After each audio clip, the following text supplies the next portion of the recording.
الرحمن الرحيم الحج أشهر معلومات فمن فرض فيهن الحج فلا رفث ولا فسوق ولا جدال في الحج وما تفعلوا من خير يعلمه الله وتزودوا فإن خير الزاد التقوى واتقون يا أولي الألباب صدقت يا ربنا ويا رب العالمين. میرے انتہائی واجب الاحترام بزرگان محترم برادران اسلام، السلام علیکم ورحمۃ اللہ تعالی وبرکاتہ۔ اللہ تعالیٰ نے اپنی مختلف مخلوقات پیدا فرمائی ہیں۔ اللہ تعالیٰ واحد ذات ہیں کہ جو اکیلے خالق ہیں، اور ان کے علاوہ جو کچھ بھی ہے وہ سب کا سب مخلوق ہے، اور تمام مخلوقات اللہ تعالیٰ کی محتاج۔ تمام مخلوقات کو زندگی، رزق، صحت، زندگی کے اسباب وہ سب اللہ تعالیٰ نے اپنی ایک مخصوص ترتیب پر عطا فرمائے۔ باقی جتنی بھی مخلوقات ہیں ان کو اللہ تعالیٰ بغیر کسی ایسے اسباب کے، جیسے انسان کو اسباب اختیار کرنے کا حکم دیا ہے، اللہ تعالیٰ ان کو رزق عطا فرماتے ہیں۔ انسان کے لیے ایسا نہیں ہے کہ وہ صبح گھر سے نکلے، اور انسان کے لیے ایسا نہیں ہے کہ وہ صبح گھر سے نکلے اور سارا دن زمین پر پیدل چلتا رہے، اور اللہ تعالیٰ اس کا اور اس کے بچوں کا بغیر کچھ کیے صرف چلنے پھرنے سے رزق کا انتظام فرما دے۔ ایسا نہیں ہو سکتا، بلکہ انسان کو کسی خاص شعبے کے اندر کام کرنا پڑتا ہے، اس کو مہارت ہونی چاہیے، وہ کام اس کو آنا چاہیے، اس کا سلیقہ ہونا چاہیے، اس کام میں سے نفع نکالنے کا اس کو طریقہ آنا چاہیے۔ پھر اس کے لیے بھی اس میں اللہ تعالیٰ کے احکامات ہیں کہ یہ کام آپ نے کیسے کرنا ہے، اس میں حلال کون سا ہے اور حرام کون سا ہے۔ تو طریقہ، سلیقہ، محنت، کوشش، جستجو، اور پھر حلال حرام کی تمیز، اس سب کے بعد جا کر انسان کو رزق ملتا ہے۔ جبکہ سمندر میں، دریا میں مچھلیاں ہیں، وہ بس ادھر سے ادھر حرکت کرتی رہتی ہیں، پرندے ہیں، وہ ایک علاقے سے دوسرے علاقے میں حرکت کرتے رہتے ہیں اور ان کو رزق ملتا رہتا ہے۔ اگر انسان اللہ تعالیٰ کی مخلوقات میں سے کسی مخلوق کو اپنی قید میں کرتا ہے اپنے نفع کے لیے، اپنے شوق کے لیے، تو اس کے رزق کا بندوبست پھر اسی انسان کو خود کرنا ہے، نہیں تو وہ اس کا شوق اور وہ اس کا نفع ختم ہو سکتا ہے۔ تو یہ ایک واحد مخلوق ایسی ہے کہ جس کے لیے اللہ تعالیٰ نے ہر طرح کے احکامات رکھے ہیں، اور جو دیگر مخلوقات ہیں وہ اللہ تعالیٰ کی عبادت کرتی ہیں، لیکن وہ اللہ تعالیٰ کے احکامات کی مکلف نہیں ہے۔ جیسے فرشتے ہیں، ان کے ذمہ اللہ تعالیٰ کی عبادت ہے، لیکن یہ عبادت ان کی طبیعت اور ان کی فطرت کے اندر رکھ دی گئی ہے، وہ کر ہی یہ سکتے ہیں، مکلف نہیں بلکہ وہ کر ہی یہ سکتے ہیں، وہ اسی ایک کام کے لیے پیدا کیے گئے۔ اور دیگر مخلوقات ہیں جو زمین کے نیچے، تہ میں، سمندر میں، اور جو ہے وہ زمین کے اوپر، آسمان اور فضا میں موجود ہیں، وہ اللہ تعالیٰ کی عبادت کرتے ہیں، لیکن ان کے لیے یہ نہیں ہے کہ آپ یہ کام کرو گے تو یہ تو اللہ تعالیٰ کی اطاعت ہوگی، اور یہ کام نہیں کرو گے تو یہ اللہ تعالیٰ کی نافرمانی ہوگی۔ وہ کوئی مکلف نہیں ہے۔ انسان واحد مخلوق ہے کہ جو اللہ تعالیٰ کے احکامات کا مکلف بھی ہے۔ اسی لیے تو اللہ تعالیٰ نے جو شرف اور جو مقام اس انسان کو دیا وہ کسی اور کو نہیں دیا۔ قرآن کریم میں ایک جگہ پر فرمایا کہ ہم نے انسان کو اپنا نائب اور اپنا خلیفہ بنایا ہے۔ دوسری جگہ فرمایا کہ ہم نے انسان کو مکرم اور معزز اور مشرف بنایا، اس سے بڑھ کر کچھ نہیں ہے۔ اس کائنات میں لاکھوں مخلوقات ہیں، ہزاروں مخلوقات ہیں، لیکن میں خالق جو ہے، میرے ہاتھ جو مقام اس انسان کا ہے وہ کسی اور کا نہیں ہے۔ تو اتنا بڑا انسان کو جو مقام اور شرف اللہ پاک نے اور جو اس کو باعزت اللہ پاک نے بنایا ہے، اپنا نائب اور خلیفہ بنایا ہے، اس کی وجہ یہ ہے کہ اللہ تعالیٰ نے انسان کے اندر دونوں طرح کی خصوصیتیں رکھ دی ہیں کہ انسان کو اللہ تعالیٰ نے با اختیار بنایا ہے. جیسے میں نے عرض کیا کہ گزشتہ جو میں نے بات ذکر کی کہ کوئی مخلوق بھی مکلف نہیں ہے، با اختیار نہیں ہے. فرشتے اللہ تعالیٰ کی عبادت کر رہے ہیں تو وہ ان کے پاس گناہ کا اختیار نہیں ہے. دیگر مخلوقات اگر اپنی ایک ترتیب پر زندگی گزار رہی ہیں تو ان کے اندر صلاحیت اور خصوصیت ہی اس کی ہے، وہ کسی بات کے مکلف نہیں ہے. لیکن انسان ایک ایسی مخلوق ہے کہ اللہ تعالیٰ نے اس کو مختار بنایا، اس کو مجبور نہیں بنایا کہ یہ جو انسان ہے یہ اپنے اختیار سے چاہے تو اللہ تعالیٰ کی عبادت کر سکتا ہے اور چاہے تو اللہ تعالیٰ کی نافرمانی بھی کر سکتا ہے. اب یہ با اختیار انسان کہ جس کے پاس اللہ تعالیٰ کے احکامات کو توڑنے کی صلاحیت موجود ہے، جس کے پاس ہر طرح کے گناہ کرنے کی صلاحیت موجود ہے، یہ اگر اللہ تعالیٰ کی نافرمانی میں بڑھنا چاہے تو شیطان سے بھی بڑھ سکتا ہے. شیطان نے ایک سجدے سے انکار کیا تھا اور یہ چاہے تو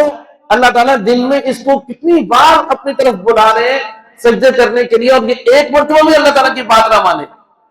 نعوذ باللہ یہ ایک سجدہ بھی نہ کرے، تو صلاحیت ہے اس کے اندر. ایسا نہیں کہ یہ کر نہیں سکتا، کر سکتا ہے. تو اللہ تعالیٰ نے انسان کے اندر یہ جو دونوں خصوصیتیں رکھی ہیں اس کو با اختیار بنایا ہے. اب اس اختیار کے بعد جو آدمی اللہ تعالیٰ کی عبادت کی طرف آتا ہے تو وہ اللہ تعالیٰ کے ہاں پھر اس کا مقام فرشتوں سے بھی زیادہ ہے. تو یہ بات میں نہیں کہہ رہا، قرآن کریم میں اللہ تعالیٰ نے یہ بات ارشاد فرمائی ہے، سورۃ التوبہ کی آیات ہیں. فرمایا کہ جب انسان میری عبادت، میری بندگی اور میری اطاعت اور میری فرما برداری کرتا ہے تو میرے نزدیک اس کا مقام میرے ملائکہ سے بھی اور میرے فرشتوں سے بھی بڑھ جاتا ہے. اور جب یہی انسان کہ جس کو میں نے معزز بنایا، مکرم بنایا، مشرف بنایا، اپنا خلیفہ بنایا، اتنا اونچا مقام اور منصب اس کو عطا فرمایا کہ جب یہ میری نافرمانی پر اترتا ہے تو فرمایا کہ پھر یہ چوپاؤں سے اور جانوروں سے بھی بدتر ہے. تو انسان اس کو چاہیے کہ وہ اللہ تعالیٰ کی اطاعت، اللہ تعالیٰ کی عبادات، اللہ تعالیٰ کی فرما برداری، وہ اس کے اندر آگے بڑھنے کی کوشش کرے. اس دنیا کے اندر دو قوتیں ہیں، دونوں قوتیں انسان کو اپنی طرف کھینچتی ہیں. ایک طاقت اور ایک قوت وہ ہے کہ جس کا منبع اور جس کا سرچشمہ خود اللہ تعالیٰ کی ذات ہے،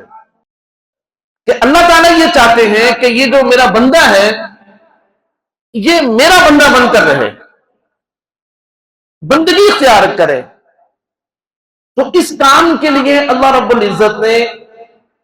اپنے انبیاء علیہ السلام کو بھیجا، کتابیں نازل فرمائی، تعلیمات اتاری، تربیت کا نظام اتارا. اور دوسری طرف جو ہے وہ شیطان اور شیطان نما جو شیطانی قوت کے حامل انسان ہے، یہ وہ دوسری قوت ہے کہ جو انسان کو حیوانیت کی طرف، جو انسان کو اللہ تعالیٰ کی نافرمانی کی طرف انسان کو کھینچتے ہیں. ایک انسان ان دونوں قوتوں کے مابین ایک عجیب سی کشمکش میں مبتلا ہے کہ ایک طرف اللہ تعالیٰ کی ذات ہے، رحمان ہے، دوسری طرف شیطان ہے. یہ ایک کشمکش اور ایک کھچاؤ اور ایک تناؤ جو ہے وہ انسان کے اندر چل رہا ہوتا ہے. چنانچہ ہم دیکھتے ہیں کہ اسی انسان کے اندر ہم اپنا جائزہ لیں کہ بعض اوقات بندگی غالب آ جاتی ہے، اللہ تعالیٰ کی عبادت غالب آ جاتی ہے، اور کبھی ہماری طبیعت ہی ایسی ہو جاتی ہے کہ ہمیں یہ یاد ہی نہیں رہتا کہ کل میری جو حالت تھی، میں اتنے اچھے سے نمازیں پڑھ رہا تھا، اتنے اچھے سے قرآن کریم کی تلاوتیں کر رہا تھا، درود شریف پڑھ رہا تھا، دعاؤں میں لگا ہوا تھا، میری آنکھوں کے اندر بڑی پاکیزگی اور بڑی حیا تھی، اور آج یکدم جو ہے وہ میرے ساتھ کیا ایسا ہوا کہ نماز میں سستی اور غفلت آ گئی، تلاوت قرآن چھوٹ گیا، اور آنکھ جو ہے وہ آوارہ اور آزاد ہو گئی، یہ کیا ہو رہا ہے میرے ساتھ؟ یہ وہی ایک تناؤ اور وہ ایک کشمکش ہے کہ ایک قوت ایسی ہے کہ جو انسان کو اللہ تعالیٰ کی طرف کھینچتی اور بلاتی ہے، اور دوسری قوت ایسی ہے کہ جو انسان کو شیطان اور ان کی جو اس کے جو ہتھ کنڈے ہیں اس کے ذریعے سے وہ اس طرف چلا جاتا ہے۔ تو یہ دو کشمکشیں انسان کے اندر چل رہی ہیں، یہ جنگ موت تک چلتی ہے۔ انسان کو پوری ہمت اور کوشش کر کے اپنے آپ کو اس قوت کے ساتھ جوڑے رکھنا ہے کہ جس طرف اللہ ہے اور جس کا نتیجہ جو ہے وہ جنت ہے، اور جس کا نتیجہ دنیا اور آخرت کی راحت ہے، اور اس طرف آنے سے انسان کو اپنے آپ کو بچانا ہے کہ جس کا نتیجہ جہنم ہے اور جس کا نتیجہ دنیا اور آخرت کی تکالیف ہے۔ تو یہ ہے وہ نظام کہ جو میں نے آپ سے عرض کیا کہ انسان اشرف المخلوقات ہے، یہ اسی وجہ سے ہے کہ اس کے اندر دونوں قوتیں، دونوں اختیار انسان کے اندر موجود ہیں۔ اب وہ اپنے اس اختیار سے، اپنی کوشش سے ہمت کر کے وہ اپنے آپ کو درست راستے پر رکھیں، اللہ کی طرف اپنے آپ کو لے جائے۔ تو یہ انسان بہت ہی کمال کا انسان ہے، بہت ہی کمال کا انسان ہے۔ اور اللہ تعالیٰ کی رحمتیں دیکھیں، اللہ تعالیٰ نے جہاں پر انبیاء علیہ السلام کو بھیجا، جہاں اللہ تعالیٰ نے اپنی تعلیمات آسمانی کتابوں کو بھیجا، جہاں اللہ تعالیٰ نے اہل علم، علماء، محدثین، فقہاء اور نیک لوگ، صالحین، اللہ تعالیٰ نے ان کو بھیجا ہے، وہیں پر اللہ تعالیٰ نے ایک نظام اور بڑا خوبصورت بنایا کہ اللہ رب العزت نے انسان کو اپنی طرف لانے کے لیے کہ یہ ایک کشمکش میں مبتلا ہے دنیا کے اندر، تو اس کو اپنی طرف لانے کے لیے اللہ تعالیٰ نے کچھ موسم رکھ دیے کہ ان موسموں کے اندر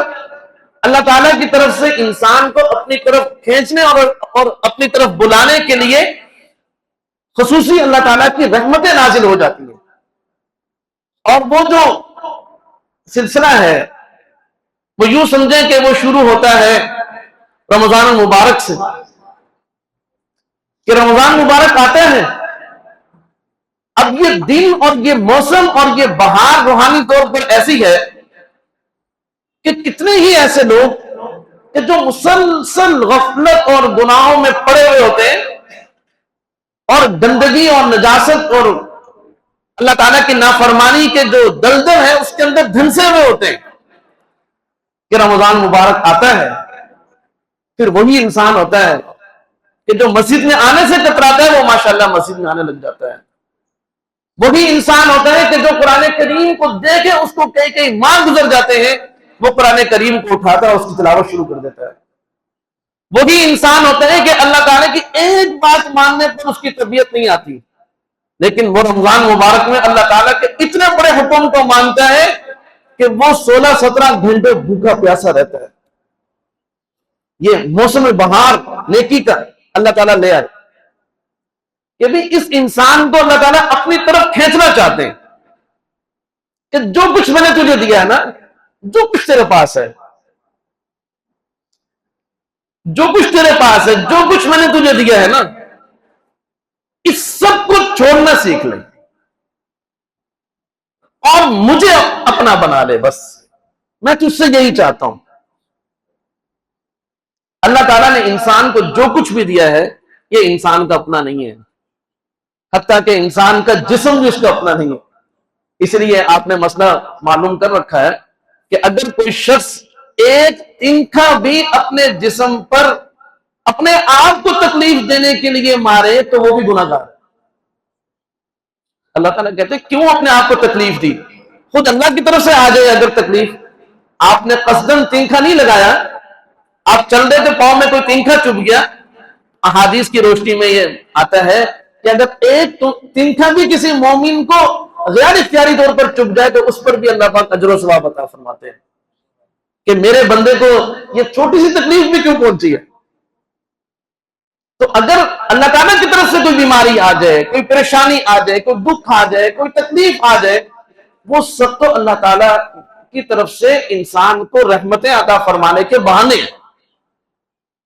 اور یہ سارے دکھ ایک دن ختم ہونے والے ہیں۔ حدیث پاک میں فرمایا کہ دنیا کے اندر بہت سارے لوگوں کو بہت سارے دکھ آئیں گے،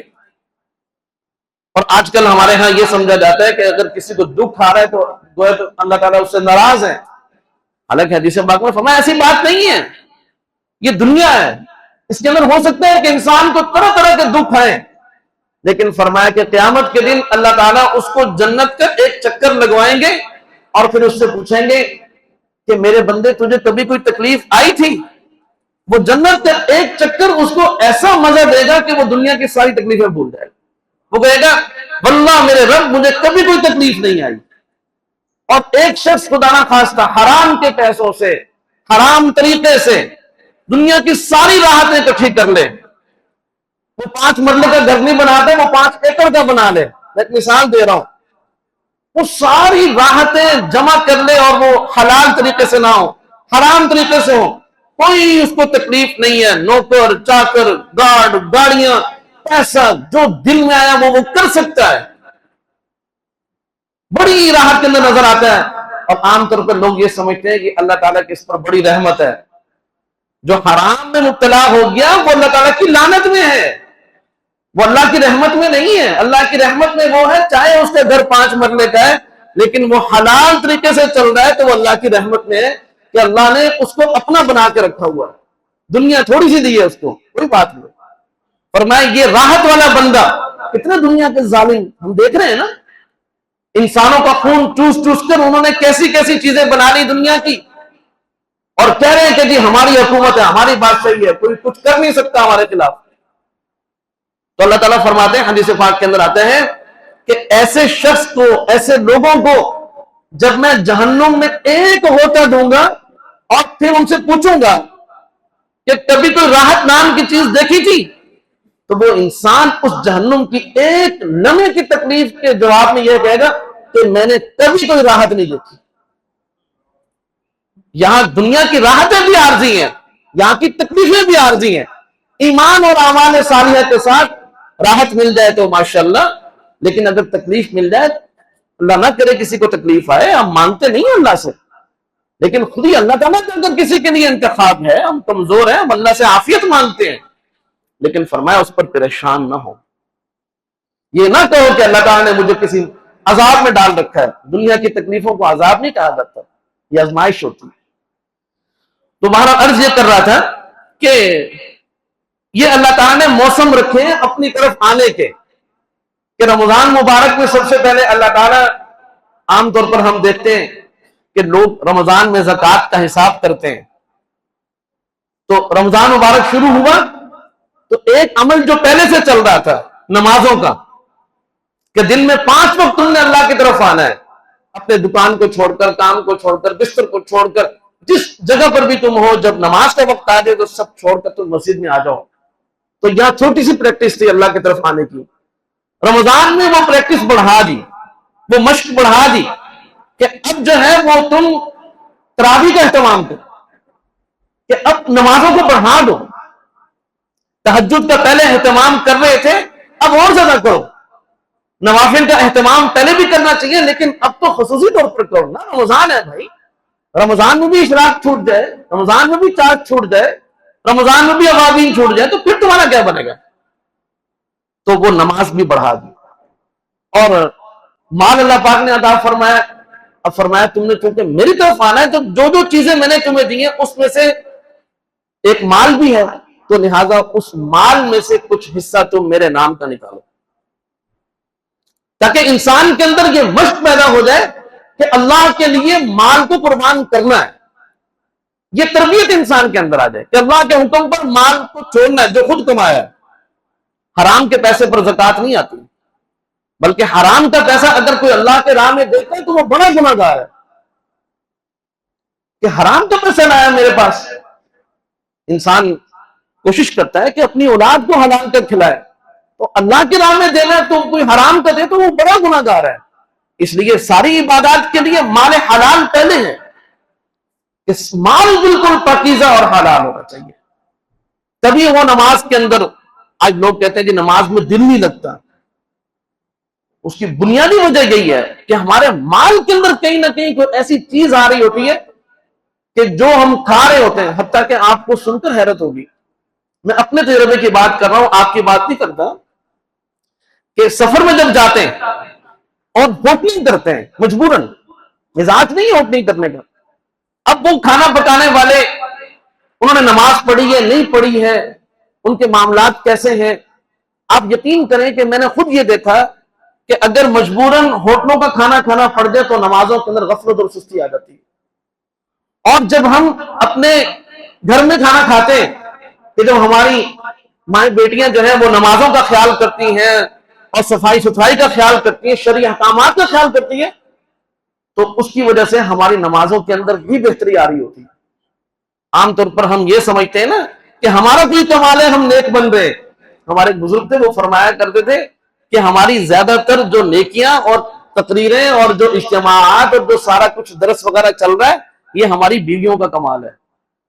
جو پاکیزہ بناتی ہیں, نمازوں کا خیال کرتی ہیں. بہرحال تو فرمایا کہ بھئی اپنے مال کو پاک رکھو, تو اب زکوٰۃ جو ہے وہ نکالو. تو پہلا عمل کیا تھا کہ ہم نمازوں کا اہتمام کر رہے تھے, اس کو بڑھا دیں, مال اللہ کے راہ میں قربان کرنا سیکھے. دوسرا کیا ہے کہ جب چاہتے تھے کھا پی سکتے تھے, اب رمضان مبارک آ گیا تو اس میں اپنے جسم کو بھوکا پیاسے رکھنا اللہ کے خاطر, یہ مشق بھی کرو, یہ تربیت بھی حاصل کرو. اور اس کے بعد رمضان مبارک کے آخری دن آ گئے, 10 دن آ گئے, اب حکم دیا کہ بھائی اپنا گھر چھوڑو, محلے کی مسجد میں اعتکاف بیٹھو. یہ بھی اللہ کے نبی صلی اللہ علیہ وسلم کی ایسی سنت ہے کہ جس کو آپ صلی اللہ علیہ وسلم نے زندگی میں کبھی ترک نہیں کیا. پہلے آپ پورا رمضان مبارک کے اعتکاف بیٹھتے تھے, لیکن پھر آپ صلی اللہ علیہ وسلم اخیر میں صرف رمضان کے آخری 10 دنوں میں اعتکاف بیٹھتے تھے. اور بہت ہی بابرکت سنت ہے, اس کی کوشش کرنی چاہیے کہ انسان اگر ہر سال نہیں بیٹھ سکتا تو بہرحال اس کو ذوق اور شوق ہونا چاہیے کہ ضرور مجھے یہ توفیق اللہ پاک عطا فرما دیں. اور اس کے بعد آپ دیکھیں کہ رمضان مبارک گزرا تو یکم شوال سے حج کے مہینے شروع ہو جاتے ہیں. الحج اشہر معلومات, حج کے چند معین جو ہیں وہ مہینے ہیں, ان کا آغاز کہاں سے ہو رہا ہے؟ شوال کے یکم سے ہو رہا ہے, یعنی عید والے دن حج شروع ہو گیا, حج کے دن شروع ہو گئے. اب اس کی تیاری کریں, سارے معاملات دیکھنے ہیں کہ بھائی اپنے معاملات کو بھی آپ نے سیٹ کرنا ہے. انسان اپنے لین دین کو سیٹ کرتا ہے, رشتہ داروں کے ساتھ اپنے معاملات ہمیشہ ہی ٹھیک رکھنے چاہیے, لیکن اس موقع پر انسان کو زیادہ ٹھیک رکھنے اس لیے کہ اب تک ہم نے کیا چھوڑا تھا؟ اپنا وقت چھوڑا تھا نمازوں کے لیے. بس بات کو میں کلوز کرتا ہوں کہ ہم نے اپنا وقت دیا تھا, نمازوں کی طرف آئے تھے, ہم نے اپنا مال قربان کیا تھا, پھر ہم نے اپنی بھوک اور پیاس اللہ کی خاطر برداشت کی, پھر ہم نے اپنا گھر قربان کیا. اب جب حج آ رہا ہے تو حج کی عبادت ایسی ہے کہ اس میں آپ نے اللہ کی خاطر سب کچھ چھوڑنا ہے, اپنا شہر, اپنا ملک, اپنے گھر بار, سب کچھ کاروبار, سب کچھ چھوڑ کر آپ ایک اللہ کے خاطر محض 2 چادروں میں, کہ جس میں آپ خوشبو بھی نہیں لگا سکتے, کنگھی بھی نہیں کر سکتے, تیل بھی نہیں لگا سکتے, کچھ بھی نہیں کر سکتے. امیر اور غریب کے سارے فرق جو پوری دنیا کے اندر پھیلے ہوئے ہیں کہ یہ جی فلانی کالونی ہے, یہاں پر تو 20 مرلے سے کم گھر نہیں بنتے, اور یہ فلانے کا گھر ہے, یہ 5 مرلے کی سکیم ہے, اور یہ 10 مرلے کی سکیم ہے, اور یہ فلاں سواریاں ہیں, یہ فلاں گلیاں ہیں, یہ سارا کچھ ختم کر کے وہاں سارے امیر اور غریب اللہ نے برابر کر دیے. کالے گورے, اس ملک کے اس ملک کے, سب پتہ ہی نہیں کون ہے, بس سب اللہ کے بندے ہیں. اس کا ظاہر بھی اتنا حسین اور خوبصورت ہے کہ جب انسان اللہ کے ہوتے ہیں تو اللہ تعالیٰ اس کو خوبصورت بنا دیتے ہیں. حجاج کتنے خوبصورت لگ رہے ہوتے ہیں, حالانکہ وہ سب کچھ چھوڑ کے آتے ہیں, کچھ نہیں ہوتا, لیکن ایسا خوبصورت منظر کہ ہر مسلمان اس کی تمنا کرتا ہے کہ کاش میں بھی یہاں پر ہوتا, اور یہ تمنا ہونی چاہیے. اب ہم اگر وہ کوئی پورا نہیں کر سکتا تو کہا چلو حجاج کی مشابہت کر دو. جیسے حجاج کے لیے بال کتروانا, ناخن کاٹنا یہ جائز نہیں ہے, تم یہاں رہتے ہو یہ کام کر لو. چلو یہ جو حج کے دن شروع ہو گئے, قربانی کی جنہوں نے کرنی ہے تو وہ اس کا اہتمام کریں کہ بھئی اپنے بال نہ کتروائیں, ناخن نہ کاٹیں. چلو حجاج کے ساتھ کچھ نہ کچھ ان کی بھی مشابہت ہو جائے. وہ وہاں اللہ تعالیٰ کی ہاں حاضری لگوا رہے ہیں, لبیک اللہم لبیک، لبیک یا اللہ میں حاضر ہوں، یا اللہ میں حاضر ہوں، یا اللہ میں حاضر ہوں. تم بھی یہاں پر اللہ تعالیٰ کی تکبیریں بلند کرو. لا الہ الا اللہ، اللہ اکبر، الحمدللہ، سبحان اللہ، تسبیحات پڑھتے رہو، تحلیل اور تحمید اور اللہ تعالیٰ کی ثنا یہ کرتے رہو تاکہ ان کے ساتھ ہماری مشابہت بھی ہو جائے. تو اس کے بعد دیکھیں جو ایک چیز رہ جاتی ہے انسان کے پاس، وہ چیز ہے انسان کی اولاد. یعنی دیکھیں نا، اس نے اپنا وقت بھی اللہ کو دیا، اس نے اپنا مال بھی اللہ کو دیا، اس نے اپنا گھر بار بھی اللہ کے لیے چھوڑا، اور اس نے اپنا شہر اور وطن اور اپنا سب کچھ اللہ کے خاطر چھوڑا. اب ایک چیز رہ گئی تھی، اولاد. تو سنت ابراہیمی کے اندر وہ بھی بتا دی کہ اللہ کی راہ میں کوئی چیز رکاوٹ نہیں بننی چاہیے. وہی حضرت ابراہیم علیہ السلام جو دعاؤں میں اللہ کو مانگ رہے، دعاؤں سے اللہ سے لیا ہے اپنا بیٹا، اور اللہ تعالیٰ نے محض اپنے فضل سے عطا فرمایا، اسباب کچھ نہیں تھے. آزمائش آئی کہ بھائی اس کو بھی میری خاطر چھوڑو. خلاصہ ساری مشق کا یہ ہے، رمضان مبارک سے لے کر اور قربانی کے عمل تک ساری جو مشق اور تربیت ہے، اس کا خلاصہ یہ ہے کہ بندے میرا ہونا سیکھ لے، میرا ہونا سیکھ لے، میری خاطر سب کو چھوڑ. لیکن آج اگر ہم درد دل کے ساتھ اور انصاف کے ساتھ جائزہ لیں تو ہم ہر چیز کو حاصل کرنے کے چکر میں ایک اللہ ہی کو چھوڑے بیٹھے. میں سچ کہہ رہا ہوں، اگر ہم اپنے معاشرے کا جائزہ لیں، یا غلط کہہ رہا ہوں؟ کہ اللہ تعالیٰ نے تو مشق کروائی تھی رمضان مبارک سے لے کر اور یہ قربانی کے عمل تک کہ میری خاطر ہر چیز کو چھوڑنا سیکھ. لیکن ہماری مشق یہ چل رہی ہے کہ ہم اللہ کو پانے کی، اللہ کی جستجو اور اللہ کو حاصل کرنے کی کوشش کے بجائے ہر چیز چھوڑ رہے ہیں کہ بھی یہ چیز حاصل ہو جائے، باقی اللہ غفور رحیم ہے، وہ ہمیں معاف کر دے گا. معاف تو وہ کر دے گا، لیکن تم بھی تو دیکھو، ہم بھی تو اپنا گربان بھی تو جانتے کہ ہم کیا کر رہے ہیں. ہم نے معافی والے کام بھی کیے یا نہیں کیے. اللہ تعالی ہم سب کو اپنا بنائے. یہ قربانی کا جو عمل ہے، طرح طرح کے آج کل باتیں، سوشل میڈیا کا دور ہے. آپ یقین کریں ہم خود بھی سوشل میڈیا استعمال کرتے ہیں، لیکن میں احتجاج یہ کروں گا کہ اہل علم اگر سوشل میڈیا استعمال کرنا ہی ہے، اہل حق اور اہل علم کا استعمال کریں، اور جو ہے وہ طرح طرح کی جو خرافات لوگ آج بک رہے ہیں ان سے اپنے آپ کو بچا کر رکھیں. اس طرح کی باتیں حج کے بارے میں، قربانی کے بارے میں، رمضان کے روزے آ جائیں، اعتکاف آ جائیں، ایسی باتیں کریں گے کہ سارا ذوق اور شوق اور اللہ کے ہونے کا سارا میلان سب کچھ ختم ہو جاتا ہے. اللہ تعالیٰ ہم سب کی حفاظت فرمائے. وآخر دعوانا الحمدللہ.